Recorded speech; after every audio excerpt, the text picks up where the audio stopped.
У нас есть прекрасные села, кстати говоря, абсолютно недалеко расположенные от морского побережья, которые интересуют гостей.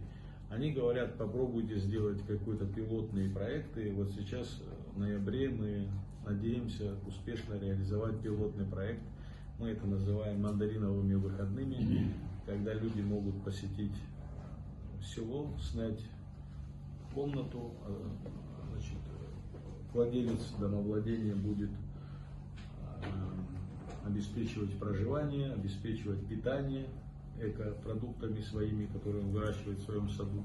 Ну и плюс гость будет иметь возможность самые экологически чистые наши, скажем так, мандарины, цитрусы, все, что у нас растет сегодня, да, в ноябре, в декабре, это вот зимние, скажем, цитрусовые там, фрукты, попробовать с дерева. Это очень интересно, и нам говорят о том, что за этим есть перспектива.